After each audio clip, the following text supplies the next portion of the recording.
This is your life. This is Wimbledon's main street, and I'm heading across the road here to this theatre, chasing a famous pantomime character. And what a character is playing the part. Right now, he and the rest of the cast are about to be interviewed for a television program, London Scene. Now, because I couldn't afford to be seen, I've had to keep away from the theatre at the last moment, which is now, and I'm going to change places with the original interviewer, who's due to make a typical traditional pantomime entrance. Right, come on! Just a moment. Have what right to evict this poor defenceless widow? Jim. Mother Goose. Don't interfere, young fellow, me lad. I want Mother Goose thrown out of there. You just keep out of this. Mother Goose, are you free? I'm free! What's going on outside, mate? I can't have all this time. Oh, sir, I appeal to you. Appeal dismissed. 6 months. Get the furniture out. You're not going to take me goods and chattels, no. Is there no one can help me? Yes, Mother Goose. I can. It's Barbara Castle. With my magic power, I will send someone to your aid.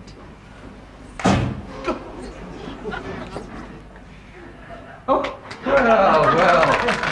Mother Goose, you weren't expecting me, but I've rushed here to say, are you free?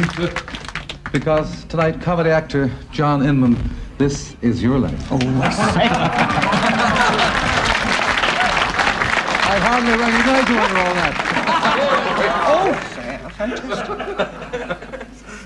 All right, we're all set with the car outside for the studio. Surprises you can change, of course. Oh, I am glad. Thank you all very much. Thank you indeed.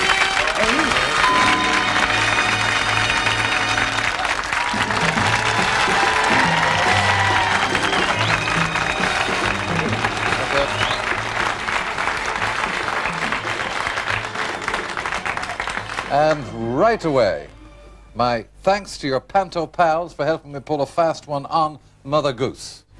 Arthur English, Mike Hope and Albie Keane, Ken Wood,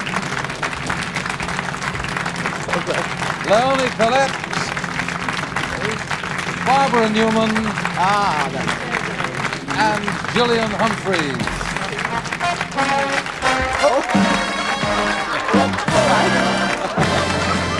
A drunken goose, that's all we need. A drunken goose. So well. I've heard of hissed geese. Well, John Inman, this is your life, and it's the story of a one-time assistant and a gents outfitters in Blackpool who's won the popularity of millions by playing the part of a fictional gents outfitter, Mr. Humphreys, in the BBC comedy series Are You Being Served? Just a moment, sir.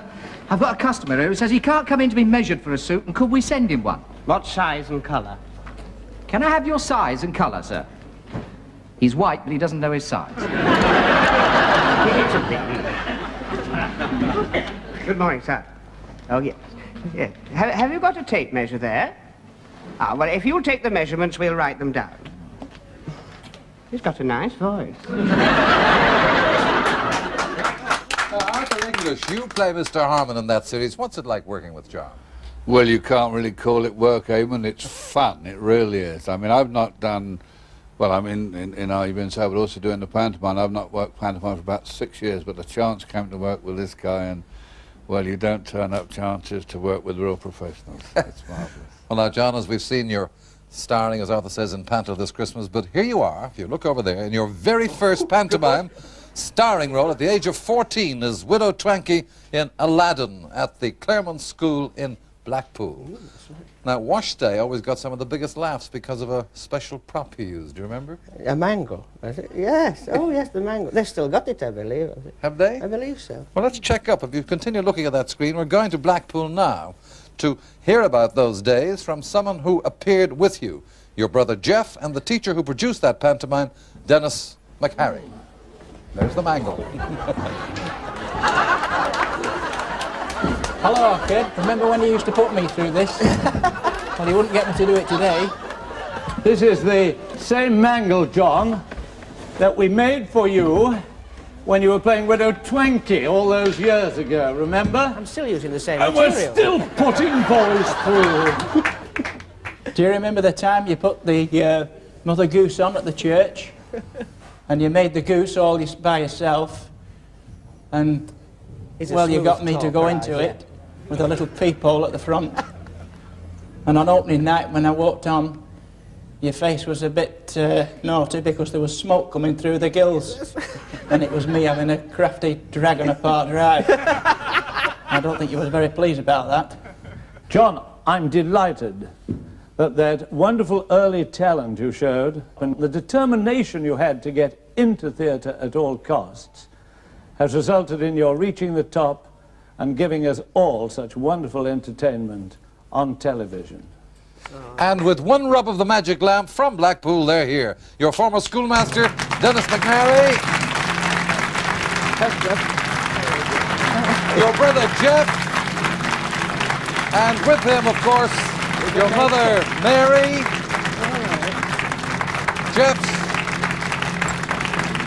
Jeff's wife, Pat.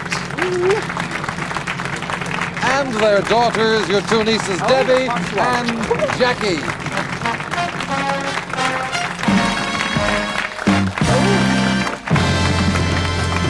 Did you bring your hanky? Well, John Inman, this is your life, and you were born Frederick John Inman on June 28, 1935, at 18 Garden Street, Preston, where your late father was a master hairdresser. But you showed very early indications of a stage career. Here you are, age 3. You've been in that tin box, haven't you? Mary, he was in mid-song when that picture was taken, wasn't he? Yes, he was, Eamon. He was always singing and dancing and inventing characters. And the one character he invented was Bill. And he used to use his grandfather's walking cane and go behind the curtain on the door and make his entrance. Bill's here, then dance. Well, John, you go to Cambridge House School in Preston, and even at the age of 5, you're inventing comedy sketches to amuse your school friends. Now, some of those performances took place in the attic of a pal's house and always ended with this song. She'll be coming round the mountains when she comes. She'll be coming round the mountains. That neighbourhood pal in Preston more than 30 years ago, Derek Carwin.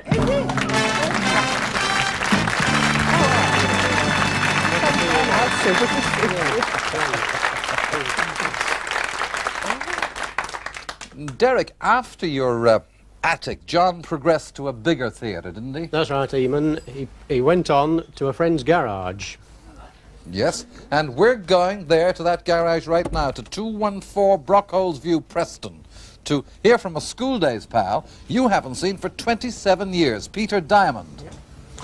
Hello, John. Do you remember the old times that we spent together when we used to give shows in this old garage here? Gosh, look at it. Do you remember when we did our first professional show together at the New Victoria, Preston, many, many years ago? Wouldn't it be nice if we could be together again? Well, together again you are, because from 27 years ago, here is Peter Diamond.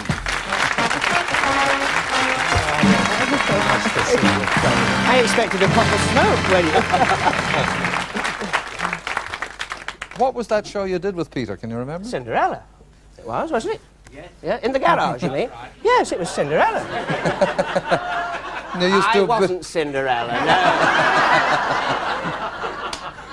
Well, now, when you're 13 years old, you and your family move from Preston to Blackpool and take over a holiday boarding house at 55 Bank Street, and there you are, just 14, in the front garden. What a lovely lad.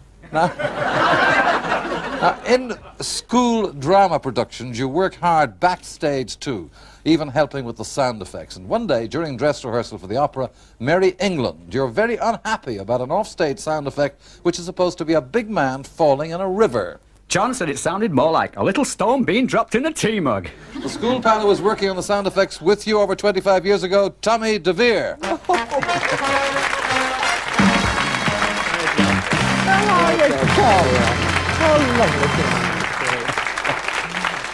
Well, Tommy, exactly how were you and John getting that sound effect? By dropping a stone in a tea mug.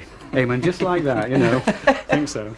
Well, now, Johnny was doing all the criticising. Did he have any answer to that problem? Oh, yes, he did. Just wasn't good enough for you, so he made me go around the school and find a gigantic, big stone to drop it into a big bath, remember? Do you remember? And well, I found it. I think there was Fred Roberts and a few of us, and we dragged it to the, to the show. And I think drenched everybody. Yes, I drenched everybody. You know. I remember you saying to me, John. You said, "Great, Tom, great, but you ruined my makeup." Thank you, Tommy DeVere.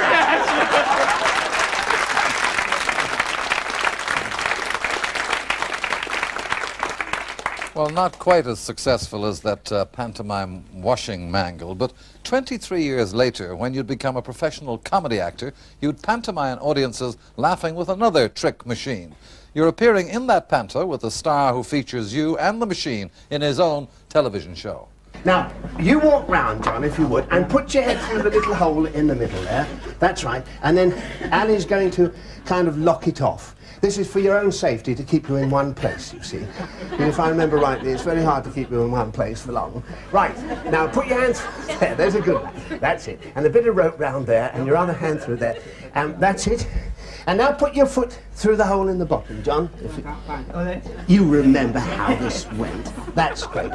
And your foot through there. All right. You used to as well. Right. Now, Ali, just a gentle heave on the top. And a heave on the bottom row. That's it. Cleat off. Only just right. Yes. I said cleat. You remembered. You're doing it very well. Just let everything go loose. It's not easy. That's it. Now. Oh, yes. Oh, he remembers, you see. Actually, it's quite funny, isn't it? You're doing it very well. And he's here tonight, television's master of magic, your good friend, David Nixon.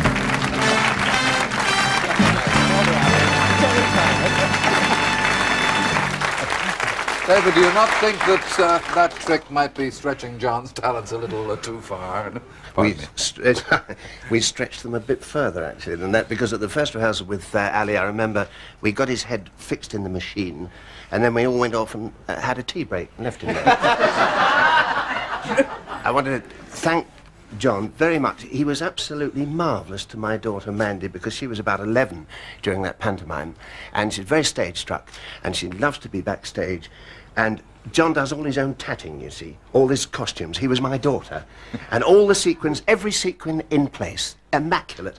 And Mandy used to go in and learn how to sew, and she's got very good at it. Has she? Thanks to you. I'll get her a job. I need some sequin sewing. I'd like to. The first time she came backstage, we had the show just started, and everybody's walking around in their costumes, and she came into my dressing room and she said, "Daddy, I've just seen a most peculiar-looking lady coming out of the men's toilet." It was him. I think the most important thing to say about John, and I'd like to say it, is that I have never, ever heard him say an unkind or even a critical word about anybody. And it's lovely to see you sitting there.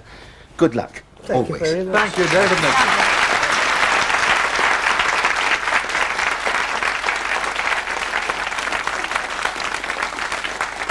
Well, John, stage and television stardom was still just a dream when you left school in 1950 and started work at Fox's departmental store in Church Street, Blackpool, in the gents' outfitting department. And that's when you first hear the words now famous in television's Are You Being Served, but spoken to you by your real-life boss. I say, John, are you free? He was head of the gents' outfitting department at Fox's 25 years ago, Jack Holden.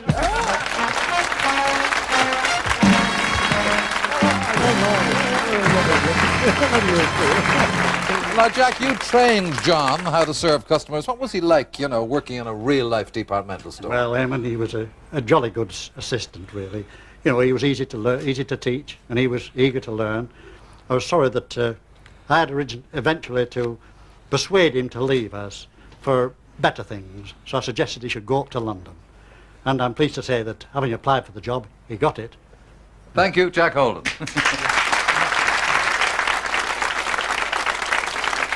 I'm curious, in fact, John, what was the toughest part about being a real-life salesman? Well, I never did any work. You see, Jack was absolutely I didn't. I used to make props in the fitting room.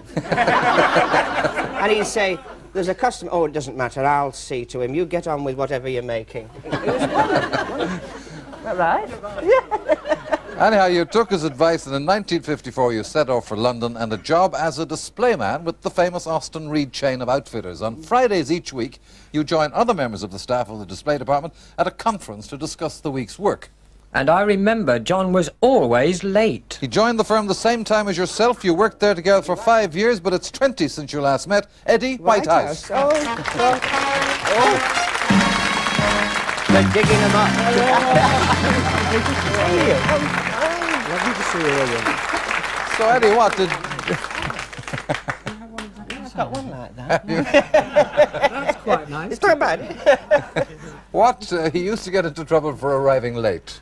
Well, anyone else would have done, Eamon, but not John. He used to breeze into the office with the boss and everybody glaring at him for being late, as usual.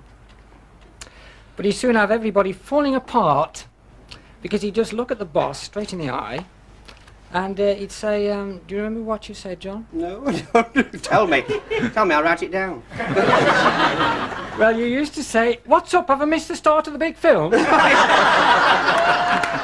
Well, John, you were late for the boss's meetings, but he's on time for yours tonight because he's here, your former boss from those days, Roy Dyer.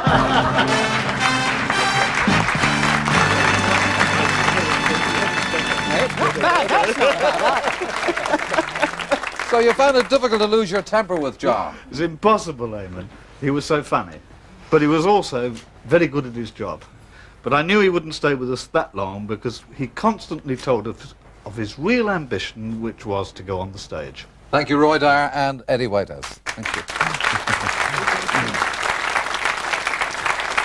So when you're 21, you make the decision to quit your promising career at Austin Reed's to try to make your living on the stage. After a brief spell in rep, you find yourself out of work, and Jeff, you fixed him up with a job. Where was that? Yes, I was working at a gents outfitters at the time, and I got him fixed up with me, you know. So you're back where you started, John, but not for long.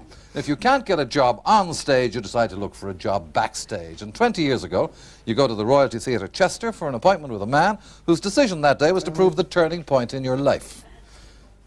Arthur Lane. Yes, today he lives and works 6,500 miles away in South Africa. But I'm not 6,500 miles away tonight, John. I'm right here. My boy! The man who made that vital decision, we've flown him from his home in Cape Town to be with you tonight, Arthur Lane.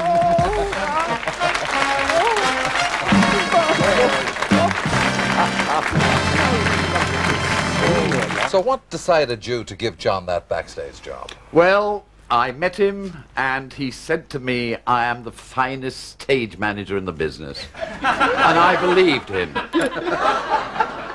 But as a stage manager, there was one night when he got a chance to act, wasn't there? There was indeed. Now, I'm going right back to the very early 60s. He was my stage manager in a show that I took to the Grand Theatre Blackpool.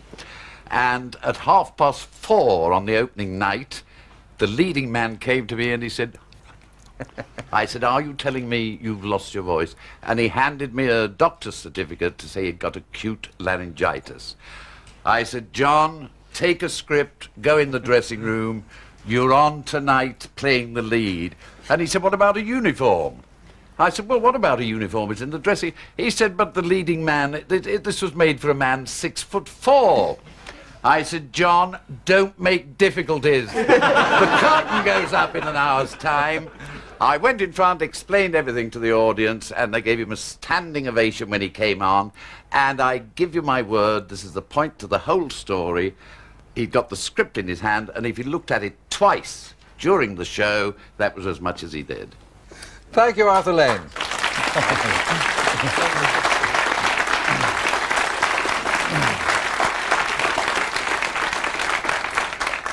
And you go on tour with many of Arthur's productions, and 15 years ago you meet up with someone with whom you appear in pantomime every Christmas for 9 years, and in those pantos he always greeted you like this. Has anybody seen my sister? You and he played the Ugly Sisters in many a production of Cinderella all over Britain, as he is again doing so this year at Nottingham. Your great pal, Barry Howard. Oh, you got yourself a new ball.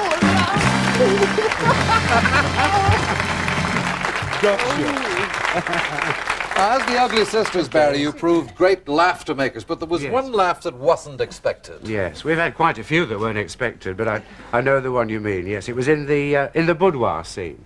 That's the scene in Cinderella where the Ugly Sisters get ready for the ball, you see. And the management gave us a marvellous set with disappearing beds that went back into the wall. And we do all that, and John goes onto the bed, says his cue, and pulled away. And I say, has anybody seen my sister? And the kids shout back, she's gone through a hole in the wall. And he comes back, I think the lads backstage have been out for a pint in the interval, because he came back at such a rate of knots, and nearly knocked me over. So I say, you clumsy apeth, you see. And we carry on with the scene, and the audience start to laugh, and we think, my word, this is going well. And I was wearing a pair of very large... Yes? A good bust I had, you see. So I look at him, and he's starting to laugh. So I said, what are you laughing at? She said, well, look at your bosom. Willits, dear. That wasn't the word you used. No. So I said, well, what's the matter with him? He said, well, you've only got one. So we turned round to look for it, and I got a boob at the front and a boob at the back. He'd come back with such force, it had gone round there, and you don't know your own strength. That's the trouble. Kept it in, though, didn't we? Oh, yes. Thank you very hard. Okay.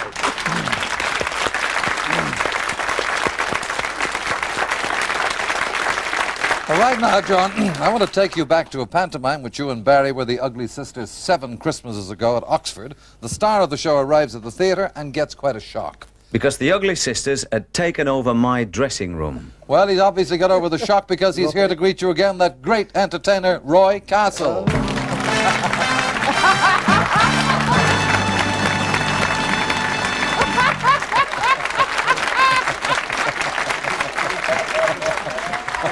Very good.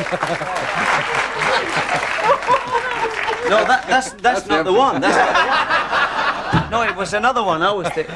Oh, it's you! Hey! How are you, kid? All right. Good to see you. Doing a bit of triple tonguing. Little bit of triple tonguing. Oh, why not? I tell you, it's absolutely superb because my lad Daniel, was about 5 at the time, and he came to see the pantomime. No, he thought I didn't work, you see, because well, I used to sort of leave home when they'd gone to bed, and I was still in bed when they got up. You see, they thought I was slovenly and that, and a bit of a dropout. And the first time they ever saw me work was matinees in pantomime, and they came to see the panto, didn't they? And afterwards in the car, you see, he said to me, he says, Daddy, he says, it's rather strange. He said, I noticed that there were ugly sisters on the stage, but there were ugly brothers in the dressing room. And how did they get the #1 dressing room? Well, because they got all those costumes. He only had a comb and a trumpet. That's right.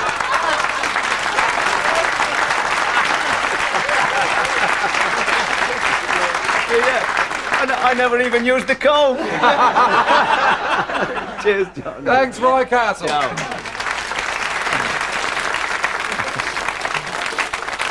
Well, John, as we've heard, you cheerfully served as a hard-working apprenticeship in 2 careers in the menswear trade and in show business, and 4 years ago, your experience in the two came together to bring you stardom in that comedy hit, Are You Being Served? And 7 of those faithful servants at Grace Brothers Departmental Store are on a staff outing to our studios tonight. Your colleagues and great pals, Molly Sugden, Whitney Richard, Arthur Bruff, Nicholas Smith, and Harold Bennett, and with them the 2 men who created the character of Mr. Humphreys for you, the show's writers David Croft and Jeremy Lloyd.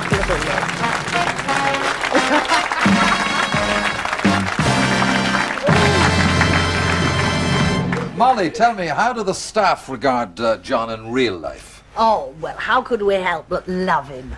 Oh, bless him. He's never failingly good-humoured, and he's so witty. Well, it's more like going to a party than going to work when...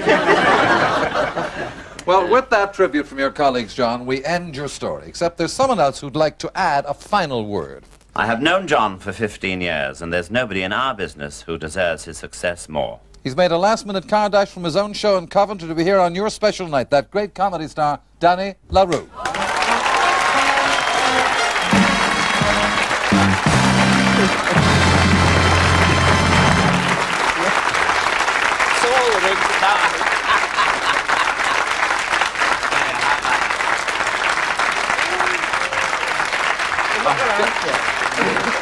Danny, I know that you've gone to a lot of trouble to be here tonight. No trouble.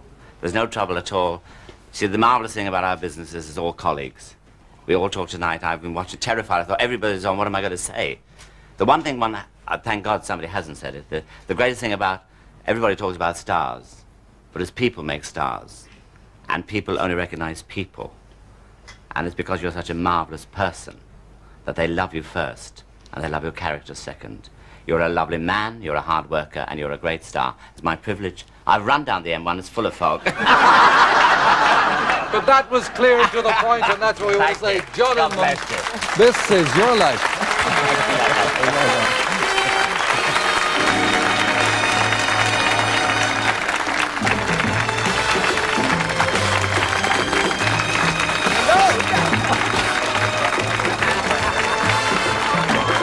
Fill that one